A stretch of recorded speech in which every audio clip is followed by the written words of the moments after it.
What if I told you that there was a way for you to get somebody absolutely obsessed with you by writing a love letter and never sending it? It works. To be honest, it's one of the most shocking methods that I've found. Over the last 12 years, I've spent thousands of hours studying dense esoteric text, hundreds of books, hours and hours of old occult lectures from people like Manly P. Old, Neville, Goddard, all that stuff. Honestly, this is one of the most potent and powerful methods that I've ever found, and I found it on TikTok. Shout outs to Sarah Pearl, or Hot High Priestess, if you follow her on TikTok and IG. This is her method, and thousands of her students have gone from being ghosted to having somebody absolutely obsessed with them, blowing up their phones. If you want to go from worrying if this person's ever going to show up to having your phone completely packed with text messages, if you want double text, triple text, quadruple text, where this person's just sending you paragraphs upon paragraphs, they're sending you love notes, missed calls, all that. If you want it, you can have it. And if you don't believe me, just try it out for yourself and then come back in the comments and let me know, like, hey, this doesn't work. Try it out and actually see what happens. Now, in this video, we'll go over the 3 phases of the actual love letter method and talk about what's happening underneath the surface so you have a better understanding of why it works in the first place. We'll talk about some of the problems that you may run into, like if you're having doubts, like how to actually overcome them and how to tackle some of the major issues that people have with this kind of method, like, oh, am I messing with somebody's free will, so that you are able to implement it and manifest your specific person the way that you want them to show up in your life. So, to get into it, the first thing is that you're going to need 2 items. Simple. You're going to need a pen and a piece of paper, preferably a blue pen. When you're doing any of these acts, Sarah doesn't talk about this for what I know in her videos. Blue pens are better for the process of manifestation. The color blue corresponds with the throat chakra, which is the connection between the divine and the physical world, where you're combining the two, and it's also related to expression. So if you're writing something with intention to create it, blue is one of the best colors that you can possibly use. So, blue pen, piece of paper. And what you're going to do is you're going to, and this will sound strange, you're going to assume the character of your specific person. You're not just going to write a love letter, you're going to imagine yourself, suspend disbelief for this, close your eyes, take a deep breath, and assume the character of the person you want to manifest. And what you're going to do is you're going to write a love letter from their perspective to yourself. And as you write this, the important part of the process is for you to visualize yourself as this person and to see yourself from their perspective and start writing about everything. I absolutely love your eyes and the way that you speak. Your body drives me wild.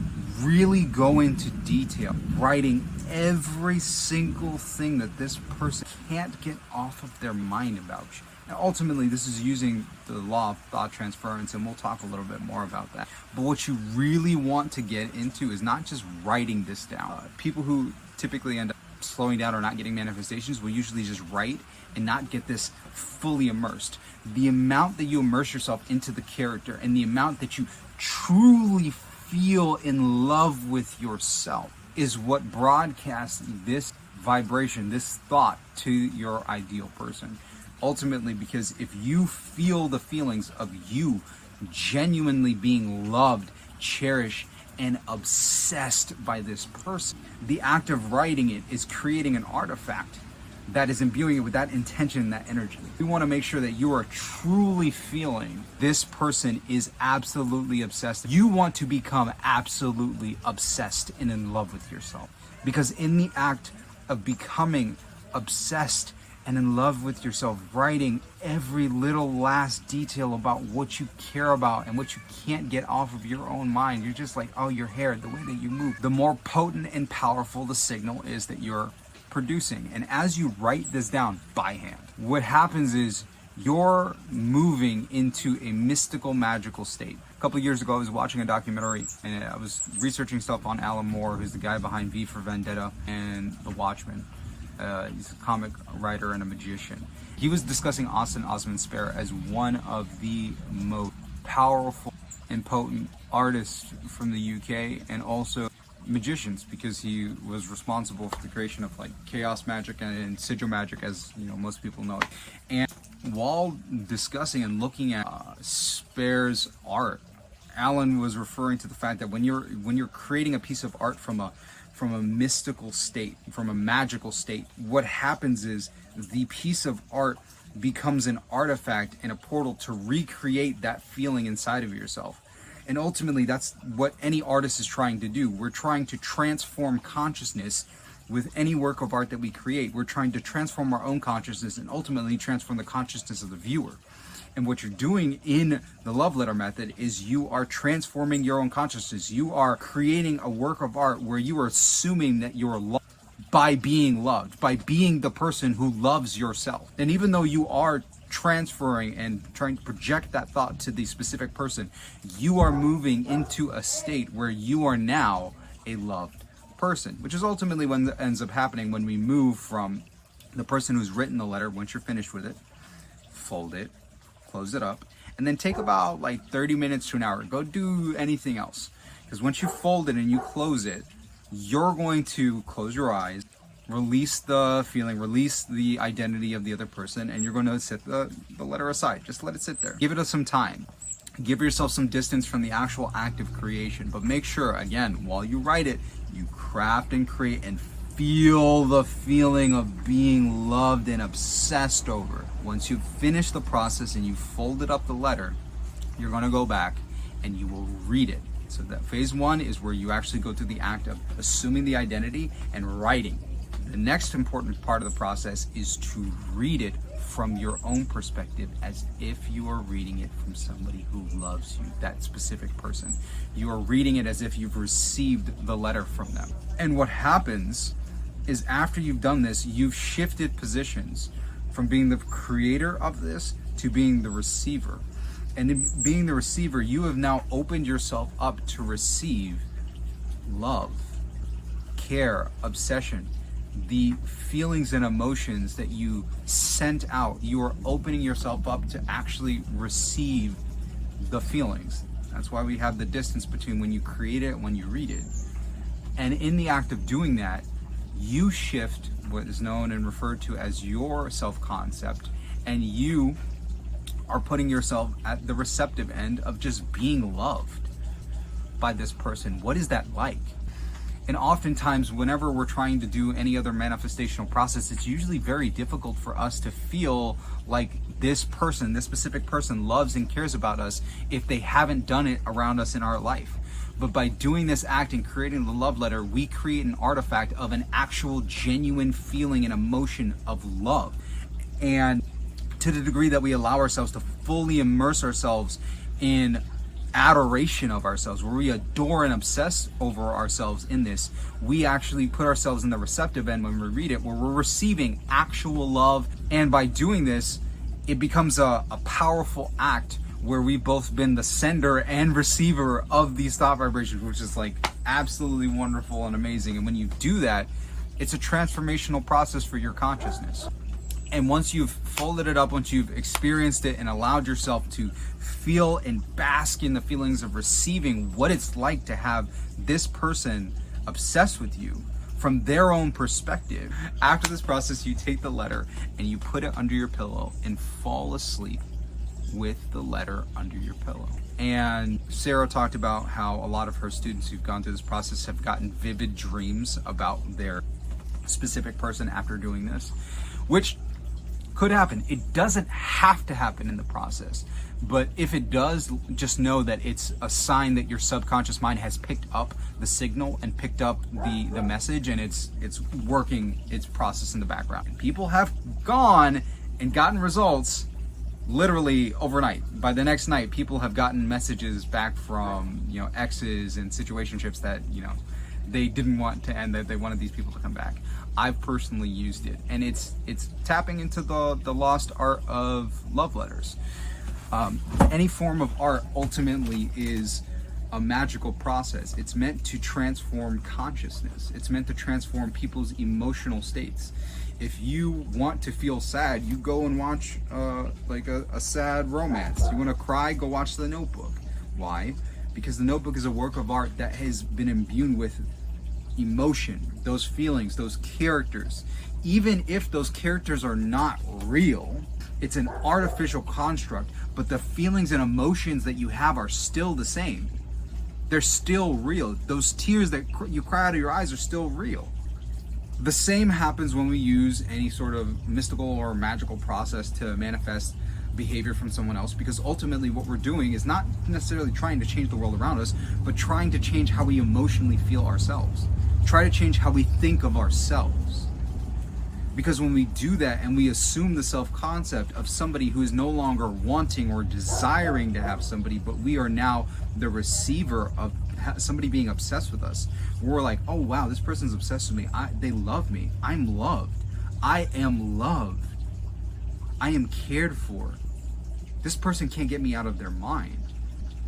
Once we've assumed that position and we've assumed that identity, that's powerful, because you transfer those thoughts in that state to other people around you. It's similar to if you've ever been super angry or around somebody who's just like furious. They're screaming at the top of their lungs, they're cursing, all this stuff. If you get around that person who's in that emotional state and they start directing that towards you, or they're just doing it around, what will happen to you? Let's say you're at a restaurant, somebody's screaming their head off. If they're screaming and they're directing it towards you and they're saying stuff towards you, you're going to end up responding in like kind, because whatever state that they have, they're going to want to send it back to you. So if somebody's angry and yelling at you, or you're in an argument, you're going to do the same thing.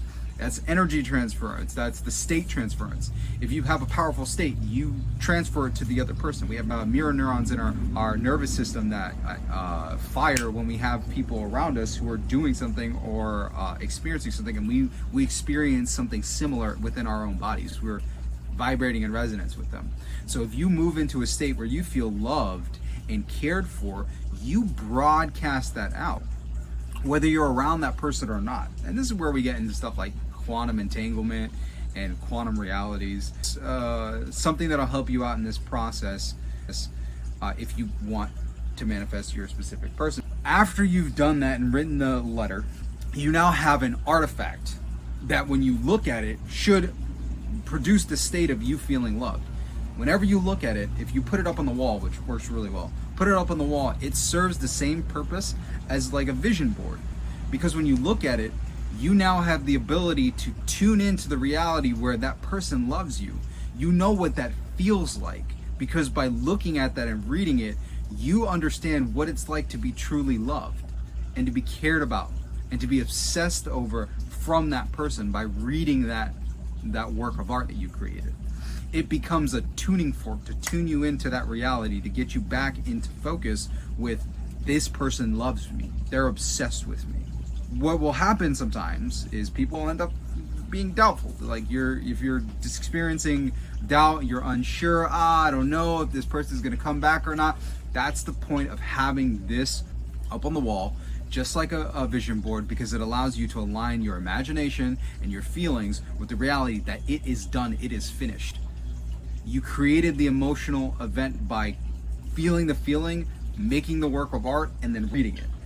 You want to treat it as if and act as if it is a real letter that you've received, because it is. You took this perspective, you took the character and you wrote it for them. The same thing happens for children when they get an autograph from their favorite character at Disney World. For them, it feels like the character that they see on TV. It feels personal. And if you allow yourself to make believe and to imagine that it's personal, you don't have to worry about doubt. If doubt ever shows up, that's you beginning to replay the old story. You want to let it go. You want to wash it away. One of the other things that you want to make sure that during the process of creation is that you want to cut yourself off or delete negative memories associated with this person. Memories can be remembered or they can be forgotten. If you think back to when you were in middle school or high school, there are years and years of images and sounds and memories that have just disappeared from your consciousness. You don't even remember them. If you ever go back through your messages, like your old messages on Facebook or your old messages in your Kick, if old Snapchat messages, if you scroll through that, you'll end up uncovering things that you completely forgot about. Because the only thing that exists is that it doesn't exist in your consciousness. It exists as an artifact outside of ourselves, and that's probably one of the downsides of so much digital art existing, or like our digital footprint, because it's harder for us to let go of old ways of thinking and old memories. But if we're able to delete that, which you should do if you don't want to rekindle that state, but delete it from your own mind and your consciousness, and forget any of the negative things that happened between you and this person, whether there was an intense breakup, painful memories. You want to absolve yourself of any of these memories. You want to let go. You want to release and let go any of these negative emotions or any of these negative memories, because the person who's in the process of writing something that's so full of love, they'll completely forget about all the old stuff. It's like romanticizing. If you've ever had somebody that you wanted to be with, you probably completely forgot about all of the negative stuff because it's been outweighed by your powerful, strong emotions of love and romanticizing who this person is and the best parts and the best memories that you've had with this person. In the preparation for writing the love letter, if you have any negative memories, imagine that you're taking these memories and burning them. Like, imagine them as a video or as a Polaroid picture, and burn those negative memories so that you're releasing them and letting them go before assuming and thinking about all of the wonderful memories that you've had together. Go through and imagine the wonderful, amazing memories that they've had, if they're photos and videos that they have them watch those, have them look at those photos, the messages that are like the really powerful messages that you would expect them to reread. Imagine them going over that stuff so that when you get into the state where you're ready to write the letter, you've already primed the mind to think about all of these wonderful things about you and this person from that perspective. They're thinking about you from all of the wonderful memories that you guys have had together. And if you do it, and you're making sure that you're maintaining a powerful state, you're gonna have no issue with oh no, I gotta go, I gotta call. Okay, you'll have no issue with manifesting the relationship that you want.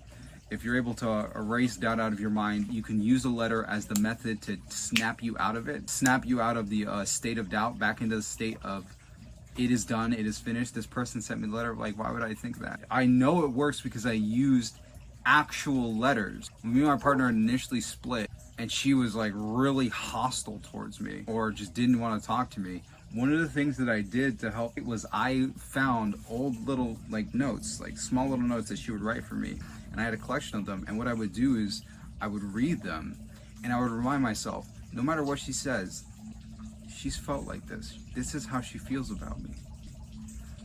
And by using that, it reminded me of the state. And it works whether the person wrote it or the person didn't. The thing that matters is the thought process that this person loves me, this person cares about me.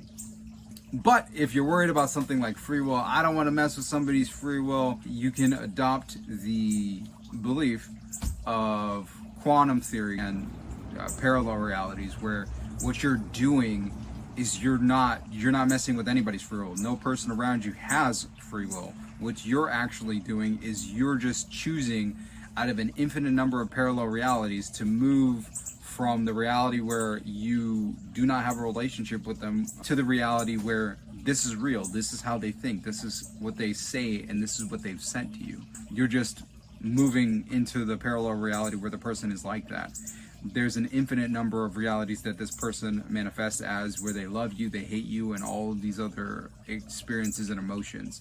You're just ultimately the observer in the universe that is choosing this particular experience because you want to experience in them just like that. If you're still wondering why systems like this work, and you want to scratch the itch of understanding like the deeper methods of why the love letter method works and any other manifestation method works, you can check out this video where I go over the deeper layers of ancient teachings, which will give you the framework to believe and understand. So if you're somebody who has doubt, that's the video for you to help you out with releasing doubt and having belief systems that are more in alignment with just accepting that this is what I want and I'm gonna get it, and then have your manifestations happen much faster with much less effort. So if you want to have effortless manifestations, check out that video.